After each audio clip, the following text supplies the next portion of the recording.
Bentungen.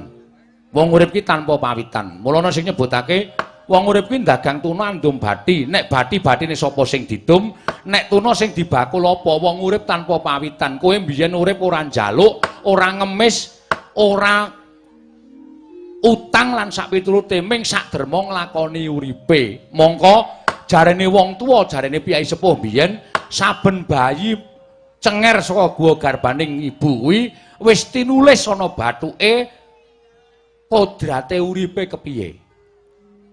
Umure tekan semene, kowe sesuk dadi wong pangkat, kowe sesuk dadi wong sugih, kowe sesuk dadi wong mlarat, kowe sesuk dadi wong rekoso. Kuwi wis kinantenan kodrat dening Hyang Mahanasa. Wondene menungsa mung sak derma nglakoni. Ngono. Menungsa ming sak derma nglakoni, diparingi umur dawa matur nuwun, diparingi umur cendhak ateges ditresnani karo sing gawe jagat. Didadekke wong sugih matur nuwun, dadekke wong mlarat ya kudu nampa. Aning sing jeneng menungsa ki beda-beda. Inggih. Sing jeneng menungsa kuwi ya ana sing iso nampa marang kodrating Hyang Mahanasa. Ning racak-racake menungsa ki sok do ngresula. Mekaten Mremban. Racak-racake ngono. Kaya kowe kuwi. Dinae umur dawa ngresula.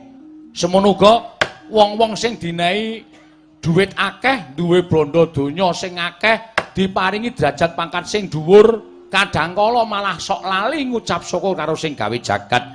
Ning sing ngrekoso kuwi saben dina wis direwangi ndonga nganti ndrewili, idune muncrat-muncrat mersa ora entuk derajat pangkat. Mongko kabeh mau wis manut marang pestine dhewe-dhewe, mula apike tinampa kanthi bungah. Sugih ya seneng, mlarat ya seneng, entuk derajat ya bungah, dadi wong loro saudon telu saurapan, dadi wong kere ya ditampa kanthi ati ingkang lomba. Kuwi tegese percaya karo panguripane sing gawe jagat. Inggih Panembahan. Lah iya, mula aja sok ngresula. Ngono. Nek kowe dong diparingi seneng, ngucap syukur wae wegah. Lho, kelingan karo sing gawe uripe kadangkala sok ora. Ning nek kowe dong diparingi susah, walah.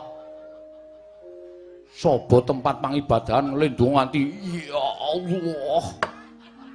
Ya ora. Kuwi watake menungsa kaya ngono kuwi. Inggih, Panembahan. Wis to, aku ki wis nglakoni kok.